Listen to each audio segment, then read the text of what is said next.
Sa bawat baryo, may kwentong kinikimkim ang lupa, mga lihim na hindi basta-basta binubunyag ng hangin. Pero sa baryo San Miguel, isang kwento ang paulit-ulit ikinukwento sa bulungan, isang kwento na nagsimula sa isang mahirap na babae at sa isang mutya na hindi dapat nahulog sa kamay ng tao. Hindi ko to kinuha para yumaman, kinuha ko to para mabuhay. Yan ang huling linya na narinig mula kay Lorna bago siya biglang nawala. Si Lorna, isang tahimik at simpleng dalagang taga-baryo, ay kilala sa pagiging ulila, salat sa yaman, at sa mata ng marami, malas. Bata pa lang siya, pinaniniwalaan ng may sumpa ang dugo niya. 5 taong gulang siya nang masunog ang kanilang bahay. Wala siyang nasagip kundi ang sarili niya. Mula noon, palipat-lipat siya ng bahay, kinupop ng mga kamag-anak na parang ayaw rin siyang tanggapin. Hanggang sa napadpad siya sa isang lumang kubo sa gilid ng gubat, malapit sa ilog kung saan hindi nagtatagal ang kahit sinong naninirahan. Tahimik si Lorna. Pero sa likod ng kanyang mga matang laging tila pagod at malalim, may baong takot at lihim. Isang gabi, habang pauwi siya mula sa pamamasada ng gulay sa palengke, nadaanan niya ang matandang punso sa tabing daan. Bago siya makalampas, may narinig siyang parang mahinang pag-iyak mula sa ilalim ng punso. Parang tinig ng sanggol. Nilapitan niya, at sa pagitan ng mga ugat ng puno, may nakita siyang kumikislap, isang piraso ng mutya na kulay itim na may bahid ng lila. Hindi niya alam kung bakit, pero parang may humatak sa kamay niya. At bago niya namalayan, hawak na niya ang mutya at tumahimik ang paligid. Wala na ring sanggol. Wala na ring hangin. Simula ng gabing iyon, nagbago ang lahat. Hindi man napansin agad ng mga taga-baryo, unti-unti nilang nakita ang pagbabago kay Lorna. Mula sa dating payat at laging may ubo, naging masigla siya. Ang balat niyang dating tuyot sa init ay tila kuminang. Napansin din ng iba na tila wala ng langgam sa paligid ng kubo niya, kahit patambak ang chichirya at asukal. At higit sa lahat, ang mga may sakit na matagal nang hindi gumagaling, biglang lumalakas matapos dalawin si Lorna. Sinasabi ko sa inyo, may hawak yang agimat, bulong ng isa.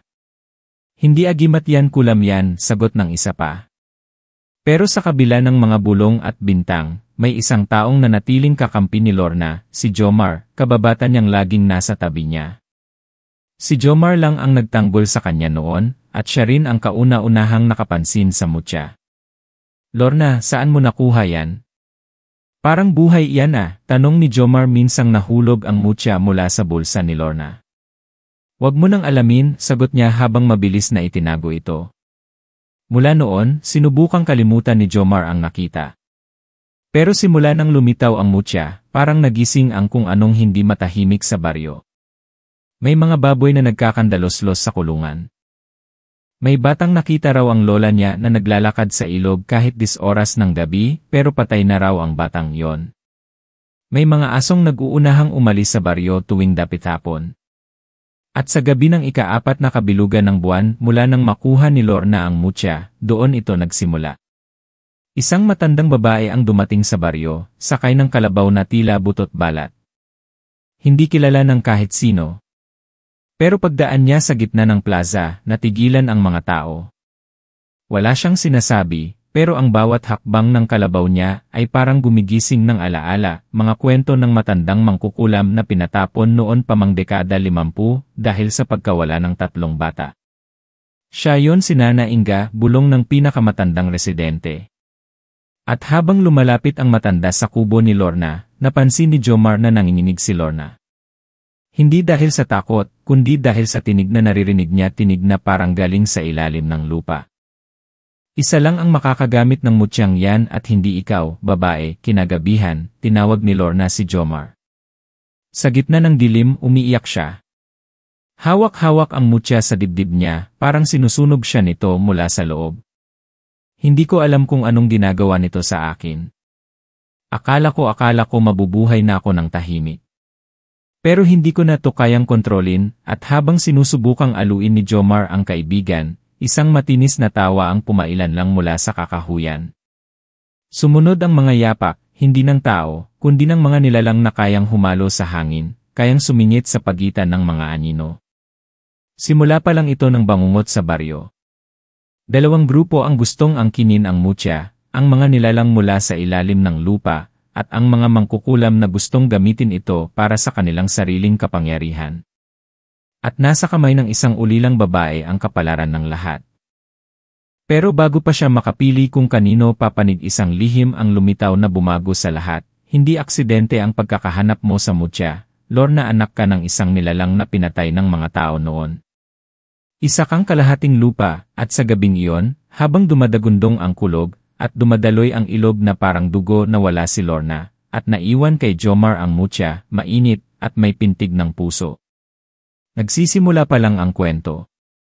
At ang tanong ng bawat isa ngayon, sino ang tunay na may karapatang humawak sa mahiwagang mutya ng mangkukulam? At ano ang handang isakripisyo ng isang tao, para lang maramdaman ang buhay kahit sandali? Kwentong aswang. Totoong nangyari. Sa mga sumunod na araw matapos mawala si Lorna, nagmistulang patay ang katahimikan ng baryo San Miguel. Wala mang nagsasalita ng harapan, pero ramdam sa bawat tingin, bawat iwas ng mata, at bawat bulungan sa likod ng mga dingding, ang takot na unti-unti nang bumabalot sa buong lugar.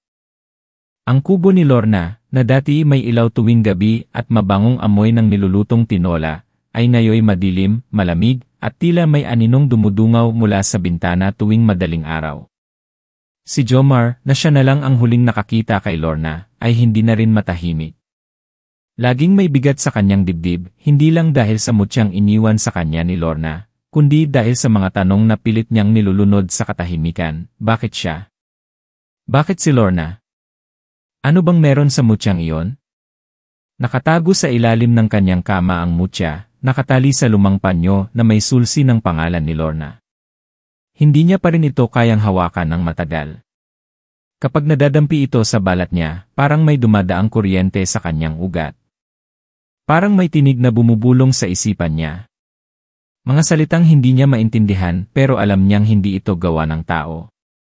Minsan, sa sobrang pagkalito at pagod, pinilit niyang ibalik ang mutya sa punso kung saan ito una raw nahanap ni Lorna. Pero hindi siya makalapit. Sa bawat hakbang niya palapit, mas bumibigat ang hangin. May mga uwak na biglang lilipad mula sa mga sanga, at tila may pares ng matang nagmamasid sa bawat galaw niya. Dito na siya nagdesisyong humingi ng tulong. At sa baryong iyon, may isa lang na alam niyang may kaalaman sa mga bagay na hindi basta-basta kinikilala ng mga ordinaryong tao, si Mang Elias, ang matandang albularyo na halos hindi na lumalabas ng kanyang kubo sa tabing gubat. Pagdating niya roon, pinagbuksan siya ng matanda bago pa man siya makakatok. Alam kong darating ka, Jomar, anang albularyo, malamig ang boses at diretsyo ang titig. Nanlambot ang tuhod ni Jomar. Alam niyo po ba ang nangyari kay Lorna? Hindi sumagot si Mang Elias agad. Sa halip, pinapasok siya sa loob ng kubo. Amoy insenso at dahon ng paligid, at sa gitna ng maliit na lamesa, may lumang mangkok ng kahoy na may basang dahon ng banaba at isang kabibeng kulay pilak. Tumingin ka sa kabibe, utos ng matanda. Pagdungaw niya, biglang may nabuo sa tubig sa loob ng kabibe, imahe ni Lorna. Nakatali ang buhok, hawak ang mutya sa dibdib, at nakaluhod sa gitna ng isang kuweba. Hindi niya alam kung saan ito, pero parang nasa ilalim ng lupa. Nakakulong siya sa pagitan ng dalawang daigdig, paliwanag ni Mang Elias. Ang mutyang iyan, hindi yan basta-bastang bato. Iyan ay bahagi ng puso ng isang nilalang na pinatay ng mga tao noon. Isang diwata ng lupa at ina ni Lorna. Nalaglag ang panga ni Jomar. Anak siya ng diwata. Tumango ang matanda. Kalahating lupa, kalahating tao. Pero hindi lang yon. May bantay ang mutya, isang nilalang na dating tagapangalaga ng diwata. Ngayong hawak na ito ng tao, nilason siya ng puot, at siya'y naging aswang. Sa salitang iyon, parang nanlamig ang buo niyang katawan. At ngayon, patuloy ni Mang Elias, ang mutyang iyan ay humihingi ng desisyon. Ilalaban mo ba ang kapangyarihang nasa loob nito o isusuko mo't hayaang lamunin ng dilim ang buong baryo? Hindi makasagot si Jomar. Sa kabila ng gulo sa utak niya, may bahagi ng puso niyang humihila sa kanya pabalik kay Lorna. Hindi niya kayang iwan ito. Pero papaano siya lalaban, kung hindi niya alam kung anong klaseng nilalang ang humaharap sa kanila? May paraan, bulong ng matanda. Pero hindi madali. Binuksan ni Mang Elias ang lumang bowl sa sulok ng kanyang kubo. Mula roon ay kinuha niya ang isang lumang kahoy na lalagyan. Sa loob nito, may maliit na kampanilya na may mga ukit ng sinaunang baybayin, isang telang kulay abuhin na tila galing pa sa unang panahon, at isang itim na kwintas na may hugis araw. Ito ang mga kagamitan ng isang tagapamagitan, isang taong pinipiling maging daluyan ng kapangyarihan ng mga nilalang sa ilalim ng lupa. Hindi ka mandirigma, Jomar, pero ikaw ang huling binhi ng isang angkan ng mga bantay. Nanlaki ang mata ni Jomar. Angkan?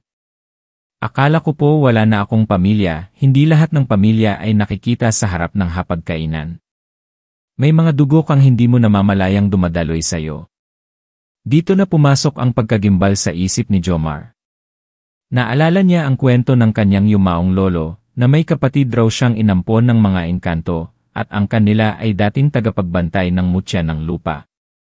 Pero inakala niyang kathang-isip lang iyon. Habang hawak ang kampanilya, tila may kuryenteng dumaan sa katawan ni Jomar. Nang muling humawak sa mutya, hindi na ito mainit. Sa halip, parang huminahon ito, parang tinanggap siya. At sa loob ng kanyang isipan, muling dumungaw ang tinig na matagal nang bumubulong, piliin mo ang liwanag. Pero hindi pa tapos ang gabi. Habang pauwi si Jomar mula sa kubo ni Mang Elias, nadaanan niya ang plaza. Tahimik, madilim, pero may isang nilalang na nakatayo sa gitna, mahaba ang buhok, maputla ang balat, at may mapupulang mata. Hindi ito tao. Hindi rin ito multo. Tila kalansay na may laman. Isa ka na rin sa kanila, bulong ng nilalang habang unti-unting naglalaho sa dilim. Pero tandaan mo hindi lahat ng may mutya ay bayani. Minsan, sila ang sumisira ng daigdig. At sa gabing iyon, habang mahigpit ang kapit niya sa mutya, napagtanto ni Jomar, ang laban ay hindi lang para kay Lorna. Ito'y laban ng buong bayan. At siya na lang ang natitirang bantay. Buong gabi, hindi nakatulog si Jomar. Habang nakahiga sa papag, hawak ang mutya na ngayon ay tila tahimik na, paulit-ulit niyang tinatanong ang sarili, bakit ako? Hindi siya mandirigma. Hindi siya bayani. Isa lang siyang binatang nagtanim ng mais para may makain ang mga kapitbahay. Lumaki siyang walang magulang, inulila ng bagyo at sunod-sunod na trahedya. 6 na taong gulang siya nang mawala ang kanyang ama sa gitna ng lahar, at ilang buwan lang ang lumipas, hindi na rin bumalik ang ina niyang naghanap ng trabaho sa bayan. Iniwan. Kinalimutan. At ngayon, parang inuulit ng tadhana ang parehong sakit. Si Lorna, ang tanging taong naniwala sa kanya, ang matagal na niyang minamahal kahit hindi niya masabi, ay kinuha rin ng dilim. At siya. Naiwan na naman. May mutyang iniabot sa kanya, kasabay ng isang responsibilidad na hindi niya pinili. Kinabukasan, habang bitbit ang kampanilya at kwintas na ibinigay ni Mang Elias, sinubukan niyang mag-ikot sa baryo. Pinagmasdan niya ang mga bahay, kakaunti na ang tao sa kalsada, marami ang tila lumilikas. May naririnig siyang mga bulungan sa mga pintuan. Ang ilan, hindi na siya tinitingnan sa mata. Nandun yung mutya sa kanya. Baka siya na ang kasunod. Baka pati tayo madamay masakit, pero sanay na siya. Buong buhay niya, sanay siyang pagtulungan, sanay sa pagtanggi. Pero ngayon, mas mabigat. Kasi alam niyang may totoo sa mga sinasabi nila, may dalang panganib ang mutya. At, maaaring hindi siya makaligtas kapag hinarap na niya ang nilalang sa ilalim ng lupa. Sa hapon ng parehong araw, habang nasa gilid siya ng ilog kung saan dati sila naliligo ni Lorna bilang mga bata, biglang tumindi ang ihip ng hangin. Umangat ang alon sa ilog kahit wala namang ulan. May lumitaw na mga anino sa ilalim ng tubig, hugis tao pero walang mukha. Ang ilan ay tila sumusubok lumitaw sa ibabaw ng tubig, bumubulwak, at biglang nawawala. Napaatras si Jomar, pinunasan ang mga mata, baka guni-guni lang.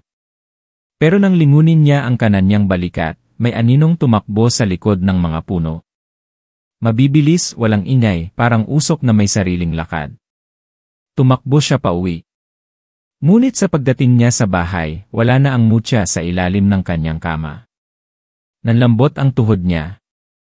Sa loob ng ilang segundo, nawala ang lahat ng nararamdaman niyang kontrol. Paanong nawala? Walang bakas ng pilit na pasok. Walang sirang pinto. Pero sa sahig, may naiwan isang bakas ng paa maliit, manipis at may tila putik na may halong dugo. Kumakabog ang puso niya. Kinuha na nila. Kinuha ng kalaban. Agad siyang bumalik kay Mang Elias. Ngunit pagdating niya sa kubo nito, basag ang mga bote ng langis sa paligid. May mga balat ng ahas sa sahig, at sa gitna ng silid, isang sulat na isinulat gamit ang uling, hindi pa tapos ang pagpili. Magpasya ka bago huli ang lahat. Doon siya tuluyang gumuho. Sa labas ng kubo, sa ilalim ng punong langka, napaluhod si Jomar at napaiyak. Ang daming tanong. Ang daming sakit. Gusto na niyang sumuko. Bakit kailangang siya pa? Bakit hindi na lang si Lorna? Siya ang may dugong diwata, siya ang may karapatang magdala ng mutya. Siya ang anak ng lupa, habang si Jomar ay anak ng pagkawala. Pero habang humahagulhol siya, may malamig na kamay na humawak sa kanyang balikat. Paglingon niya, isang nilalang na babae ang nakatayo sa likod niya.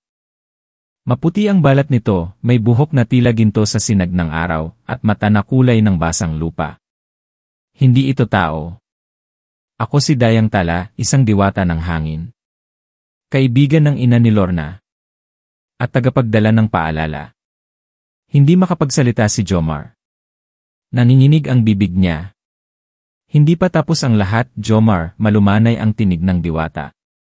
Ang mutya ay hindi lang kapangyarihan. Isa itong alaala. Alaala ng sakripisyo, ng kabutihang kailangang ipaglaban. Hindi mo kailangang maging perpekto.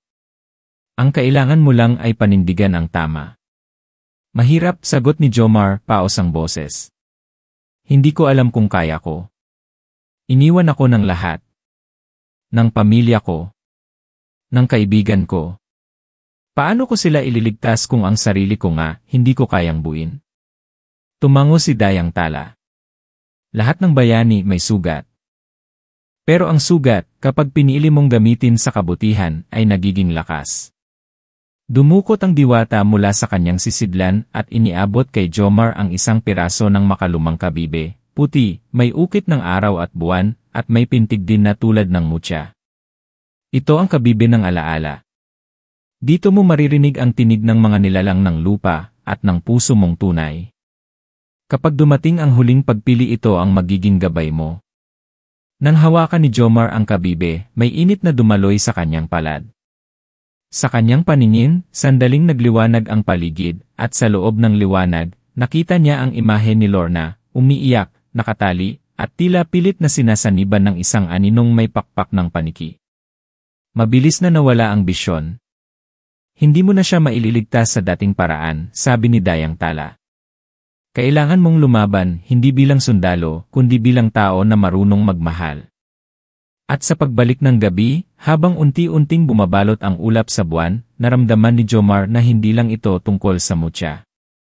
Hindi lang ito laban ng liwanag at dilim. Ito ay laban ng puso niya, kung pipiliin ba niyang muling masaktan para sa taong iniwan ng lahat. At sa dilim ng kagubatan, may boses na muling bumulong sa hangin, ang huling bantay ay muling gigising. Simula nang bumisita si Dayang Tala at iabot ang kabibe ng alaala, hindi na muling naging tahimik ang gabi sa baryo San Miguel. Hindi man lantarang lumalabas ang kalaban, ramdam ang presensya nito sa bawat sulok ng baryo. Tuwing sumasapit ang dapit hapon, tila nanlalamig ang hangin kahit hindi naman tag-ulan. May mga batang biglang nagkakasakit, mga alagang hayop na nawawala, at mga panaginip na paulit-ulit na binabangungot ang mga matatanda. May nagsasabing may babae raw na naglalakad sa gitna ng palayan, nakaputi, may mahahabang buhok, pero walang mukha. May iba namang nagkwento na may nakita silang asong itim na may pulang mata, nakatitig lang sa kanila sa may gilid ng sapa, tapos biglang naglalaho na parang usok. Si Jomar, kahit batbat ng takot at pagdududa, ay sinubukan ng magsanay. Sa tulong ng kabibe ni Dayang Tala at ang kampanilya mula kay Mang Elias, araw-araw niyang pinipilit na palakasin ang kanyang loob. Tuwing madaling araw, pupunta siya sa ilog, isusuot ang kwintas ng araw, at pipikit habang nakikinig sa alon. May mga araw na wala siyang maririnig kundi katahimikan. Pero may mga sandali ring parang may tinig na nagmumula sa ilalim ng tubig, boses ng mga diwata, ng mga alaala, ng lumang mga dasal ng kalikasan. Doon niya unti-unting natutunan ang mga kasanayang hindi niya kailanman inakalang posible, ang makiramdam sa paligid, ang makakita sa mga aninong hindi nakikita ng iba, at ang paghawak sa mutya na dati sinusunog siya sa hapdi. Ngunit sa kabila ng pagsasanay, hindi nawawala ang pangamba sa puso niya. Gabi-gabi, naaalala niya si Lorna, ang huling titig nito bago nawala, ang pagkasabik sa muling pagkikita, at ang hindi niya nasabing damdamin para rito. Sa bawat hampas ng hangin sa kanyang pisngi, parang sinasampal siya ng katotohanang baka huli na ang lahat. Sa gitna ng mga araw na puno ng takot at pagsubok, dumating si Elias. Hindi bilang albularyong may dalang damo o agimat, kundi bilang isang taong sugatan, nanginginig at halatang tumakbo ng malayo. Sinubukan kong sundan ang anino, hinal niya habang hawak ang sugatang braso. Hindi lang isa ang kalaban natin, Jomar. May mga nilalang siyang pinakawalan, mga nilikha mula sa taksil na panalangin. Nasaan si Lorna? Agad na tanong ni Jomar. Buhay pa siya. Pero hindi na siya si Lorna lang. Tumitig si Elias sa kanya. Tinatangka siyang angkinin ng nilalang, hindi lang para sa mutya, kundi para gawing daluyan ng puot. Kung hindi natin siya maaagaw sa panahong itinalaga, magiging instrumento siya ng pagkawasak. Nanahimik si Jomar. Napatingin siya sa kampanilya na nakasabit sa kanyang pulso, pagkatapos ay sakabibe sa kanyang bulsa. May oras pa tayo, tanong niya. Baka, sagot ni Elias. Pero sa bawat araw na lumilipas, humihina ang kalikasan. Hindi mo ba napapansin? Wala nang kuliglig tuwing gabi. Ang mga puno, hindi na sumasayaw sa hangin. Parang lahat naghihintay ng sakuna. Kinagabihan, nagpasya si Jomar na muling bumalik sa punso kung saan nahanap ni Lorna ang mutya. Kasama si Elias, tumahak sila sa daan patungo sa masukal na bahagi ng kabubatan. Dala ang liwanag mula sa sulo at ang kwintas ng araw, tahimik silang lumakad, habang pinakikiramdaman ang bawat kaluskos at ihip ng hangin. Pagdating nila sa punso, agad nilang naamoy ang kakaibang halimuyak, hindi amoy lupa o damo, kundi amoy ng nasusunog na balat ng kasinungalingan. Sa paligid ng punso, may mga palatandaan ng ritual, tuyong dugo sa dahon, sirang anting-anting, at balat ng ahas na tila bagong iwan. At doon nila ito nakita. Sa gitna ng punso, may anyong tao na nakayuko, mahaba ang buhok, at suot ang lumang damit ni Lorna. Hindi ito gumagalaw. Pero nang lumapit si Jomar, bigla itong tumingala, at ang mukha, bagamat kay Lorna, ay may mata na hindi kanya dilaw, bilog, at tila butas ng impyerno. Jomar, mahina ngunit malamig ang tinig nito. Hindi mo na ako maililigtas. Mabilis siyang umatras, nanginginig. Lorna, ikaw ba yan? Ngumiti ang nilalang. Hindi. Pero naririnig kita sa loob. Umiiyak siya. Nagsisisi. At alam mo kung bakit. Dahil alam niyang iniwan mo siya noong kailangan kanya. Parang sinaksak ang dibdib ni Jomar. Kasalanan niya ba? Kasalanan niyang hindi siya naniwala agad, na hindi niya agad inagapan ang lahat. Hindi mo siya iniwan, bulong ni Elias sa tabi niya. Nilaban mo ang takot mo. At ngayon, kailangan mong tapusin ang sinimulan. Pero bago pa sila makagalaw, biglang dumilim ang paligid. Namatay ang sulo.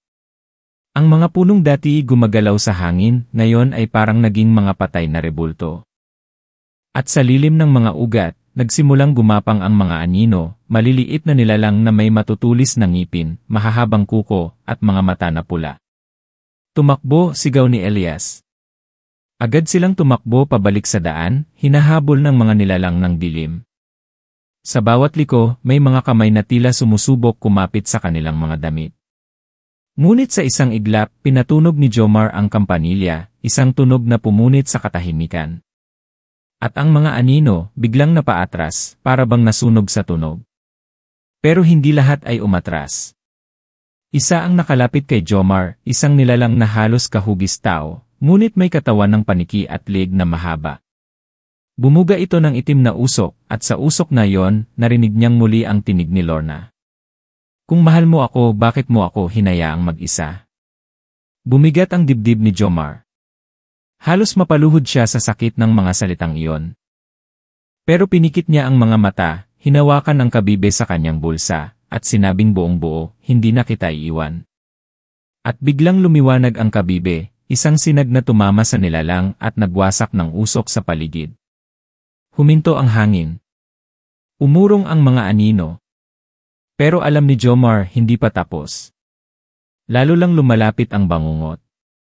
At sa bawat hakbang, isa lang ang malinaw, ang gabi ng huling laban ay paparating. Habang binabaybay ni na Jomar at Elias ang daan pabalik sa baryo, walang ni isa sa kanila ang nagsalita. Parehong hinihingal, parehong may sugat, at parehong alam, ang nakita nila sa punso ay simula pa lamang ng isang malalim at madilim na bangungot. Ang kampanilyang hawak ni Jomar ay tila lumamig. Ang kabibe na nahimik. At ang puso niya muling binuksan ng mga salitang tila sumugat sa kaluluwa. Kung mahal mo ako, bakit mo ako hinayaang mag-isa? Hindi na iyon basta tinig ng nilalang. Tinig iyon ni Lorna. Totoo. Buhay pa siya. Pero paano niya maililigtas ang isang taong unti-unti nang kinakain ng dilim? Pagdating nila sa gilid ng baryo, sinalubong sila ni Dayang Tala. Malungkot ang tingin ng diwata, at may kakaibang bigat ang katahimikan sa paligid. Nagtaka si Jomar. Bakit parang mas tahimik ngayon? Wala man lang mga aso o kahit alingaungaw, tanong niya, hingal pa rin. Dahil may kumalas sa pangako, sagot ni Dayang Tala, malamig ang boses. May pumasok sa lugar ng kasunduan at binasag ang harang. Anong ibig mong sabihin? Tanong ni Elias, agad na naging alerto. Tumikim si Tala. May nilalang na galing sa kabilang daigdig na nakapasok hindi dapat, hindi pa ngayon. At may tumulong sa kanya mula rito. Napakunot ang noo ni Jomar. Tumulong? Sino? Paano? At dito, dahan-dahang lumingon si Dayang Tala kay Elias. Hindi agad na intindihan ni Jomar ang ibig sabihin ng tingin ng diwata, hanggang sa mapansin niyang nanlalamig na ang matanda. Hindi ito makatingin sa kanya ng diretsyo. Namutla ang labi. Naging basag ang tinig. Hindi ko siya sinadya tulungan, bulong ni Elias, halos hindi marinig. Pinilit lang ako, may kapalit. Anong kapalit? Tanong ni Jomar, unti-unting lumalalim ang hininga. Si Ana. Anak ko. Napatigil si Jomar. Wala kang anak, Elias, ngunit mabilis ang sagot ng matanda, puno ng kirot, wala na pero dati, meron. Dinala siya ng nilalang bilang panakot, kapalit ng pagbasag ko sa selyong dapat sana'y humarang sa anino. Parang gumuho ang paligid ni Jomar. Ang tiwalang itinaya niya kay Elias, ang albularyong pinaniwalaan niyang tagapagtanggol, ngayon ay basag, sugatan. Pero hindi niya makita ang galit. Ang nakita niya lang ay isang ama, isang taong desperado, isang kaluluwang hinubaran ng pag-asa. Pinilit lang ako, Jomar, ulit ni Elias, halos luhaan. Akala ko kaya kong linlangin ang nilalang. Akala ko mapoprotektahan ko kayong lahat. Pero hindi ko inakalang bibilis ang pagdating ng gabi. Biglang umihip ang hangin. Mula sa dulo ng kakahuyan, may umalingaw na tili, hindi ng hayop, kundi ng isang tinig na puno ng dalamhati. Tinig ng nilalang na nasasaktan. Tinig na parang may nawawala sa kanya. May nawala, bulong ni Dayang Tala. Isa sa mga bantay ng baryo patay na. Tumakbo si Jomar, sumunod si Tala, at si Elias, bagamat nanginginig, ay napilitang humabol. Sa gitna ng palayan, nakita nila ang katawan ni Kaisko, ang matandang bantay ng timog.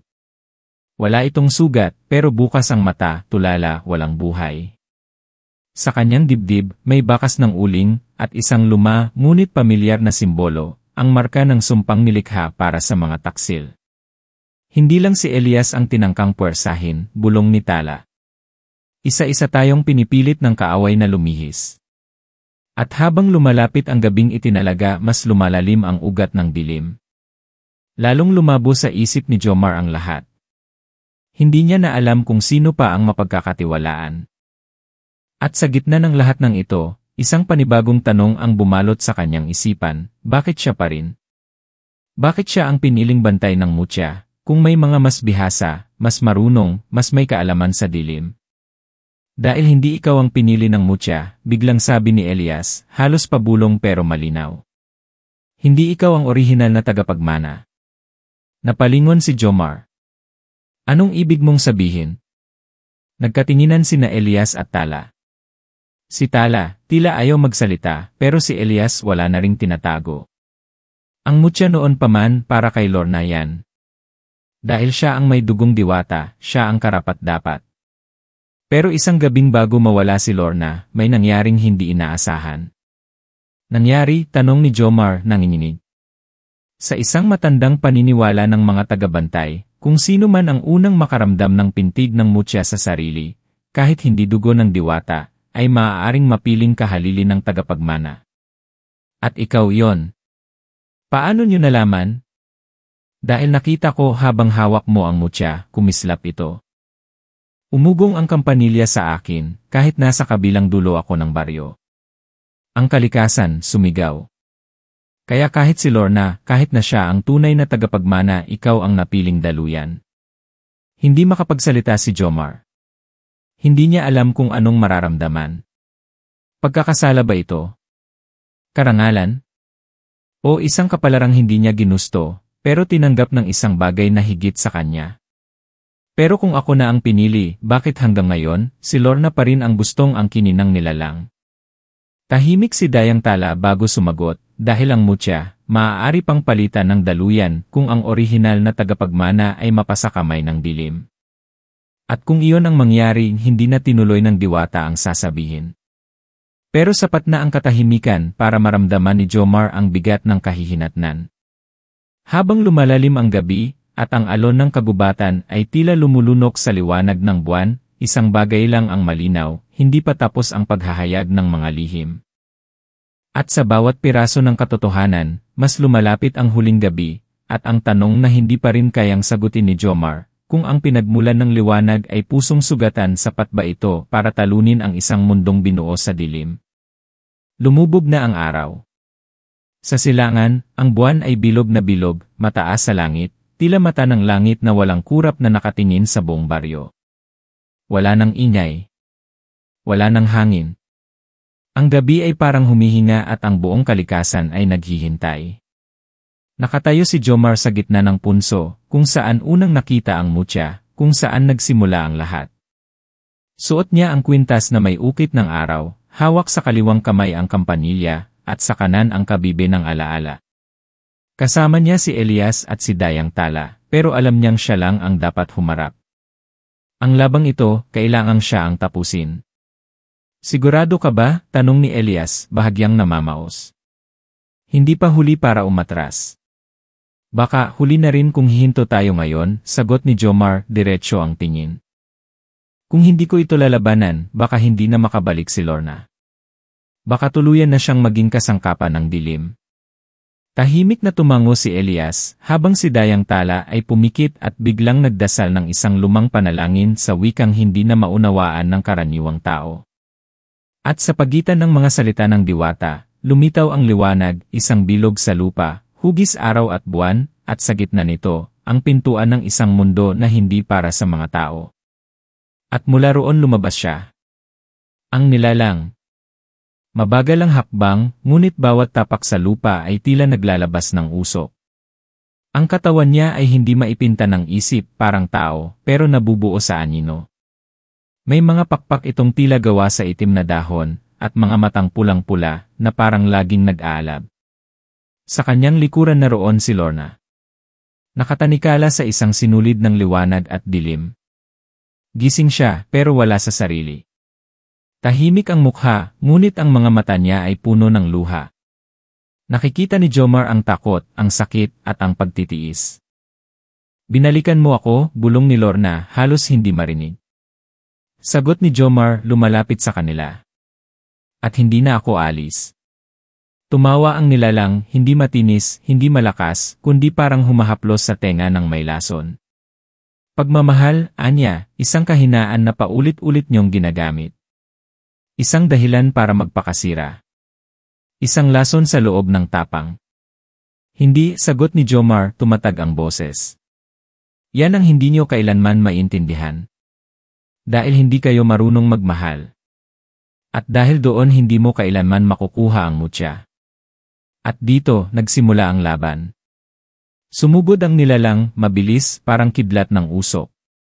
Inatake siya ng mga aninong galing sa lupa, mga halimaw na may matutulis na kuko. Pinatunog ni Jomar ang kampanilya, at ang liwanag mula sa paligid ay biglang lumawak, tinamaan ang mga anino, pinapaatras. Hawak niya ang kabibe, ipinikit ang mga mata, at nagsimulang magsalita. Hindi niya alam kung saan nanggaling ang mga salita. Pero lumalabas ito mula sa puso niya. Bumalik kayo sa lupa. Sa putik na pinagmulan nyo. Sa katahimikang hindi nyo na dapat nilabag. Nang sumigaw siya, isang liwanag ang bumalot sa buong punso. Ang mga anino ay nagsisigawan, nagsipagtakbuhan, ngunit ang nilalang ay hindi umatras. Sa halip, lumapit pa ito, at sa isang iglap tinamaan si Elias. Isang matulis na itim na sibat ang tumagos sa dibdib ng matanda. Napaluhod siya. Tumulo ang dugo sa lupa. Hindi, sigaw ni Jomar, pero pinigilan siya ni Elias sa huling sandali. Tapusin mo to, bulong ng matanda. Sa huli may halaga pa rin ang pagkakamali ko, at bumagsak siya. Tahimik. Walang sakit sa mukha. Tanging kapayapaan. Tumayo si Jomar, ngayon ay halos di na humihinga sa sobrang galit at lungkot. Ang kabibe sa kanyang kamay ay kumikislap. Ang kampanilya ay mainit. Lumingon siya kay Lorna, na ngayon nagpipilit kumawala sa tanikala. Jomar, anang tinig nito. Kung hindi mo kaya tapusin mo ako. Hindi, bulong niya. Hindi ikaw ang kalaban. At dito, inilapit niya ang kabibe sa kanyang puso at inilabas ang mutya.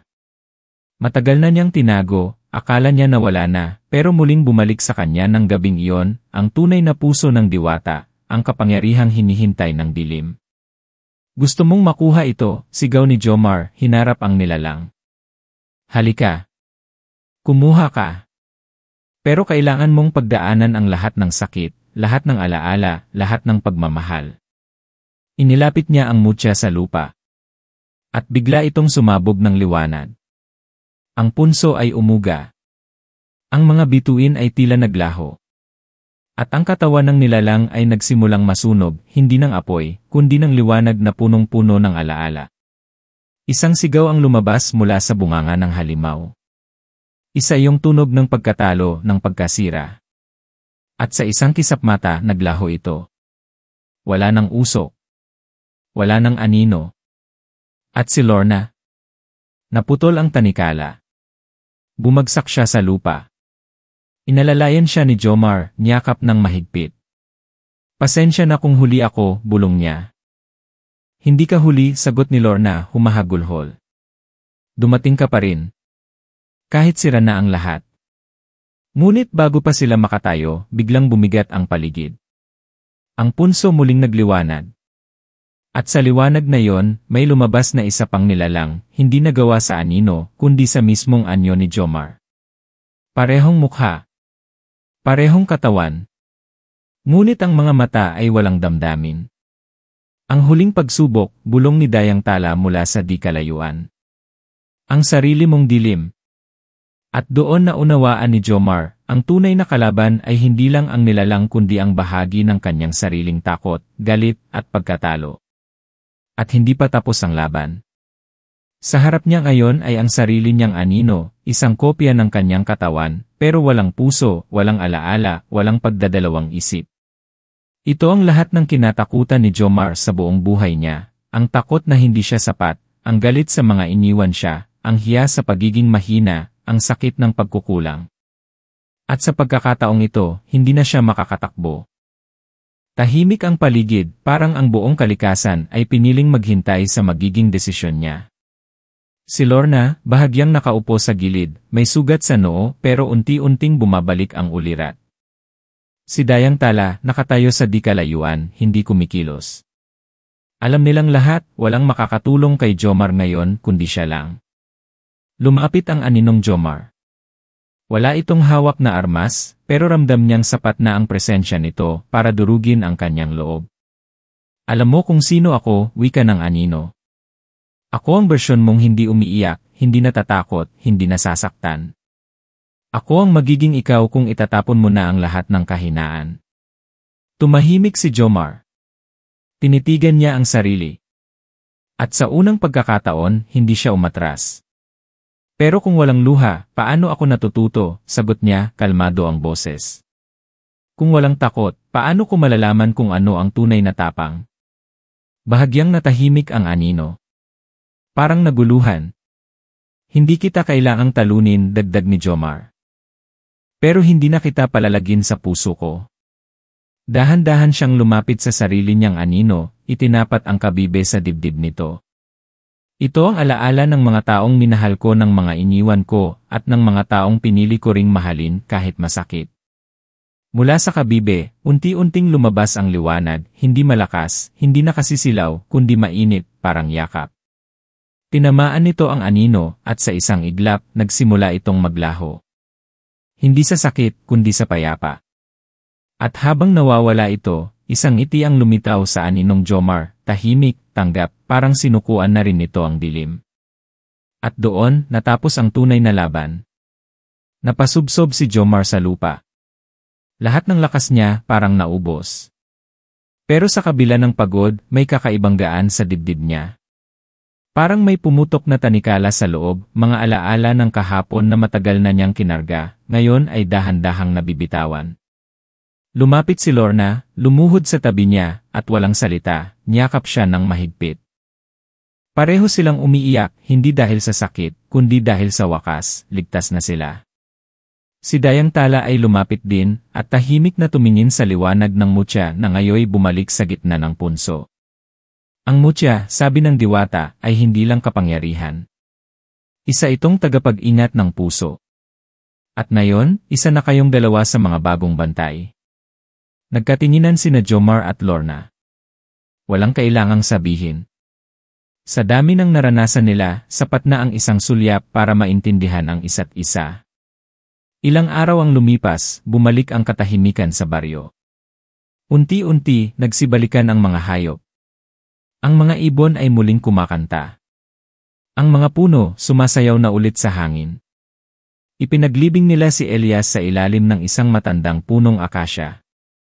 Sa tabi ng puntod nito, isinabit ni Jomar ang kampanilya. Hindi ka man naging perpekto, pero pinili mong lumaban sa huli, bulong niya. At dahil doon salamat. Sa tulong ni Dayang Tala, ipinasok ang mutya sa bagong luklukan sa gitna ng punso, isang altar na gawa sa mga ugat at bato, na selyado sa panalangin. Nang gabing iyon, sa ilalim ng buwan, nagkausap muli sina Jomar at Lorna sa tabing ilog. Akala ko noon, wala na akong halaga, sabi ni Jomar, habang pinagmamasdan ang agos ng tubig. Pero ngayon, naiintindihan ko na hindi pala kailangang perpekto para maging tagapagligtas. Hindi rin kailangang buo para magmahal, sagot ni Lorna. Minsan, ang sugat natin ang siyang daan para makapasok ang liwanag. Matagal silang natahimik. Walang salita, tanging hangin lang ang nagsasalita para sa kanila. Pero sa bawat katahimikan, may kapayapaan. Kinabukasan, iniwan nila ang punso, pero hindi ang responsibilidad. Si Lorna, muling piniling manirahan sa baryo, tinuruan ng mga diwata kung paano alagaan ang mutya.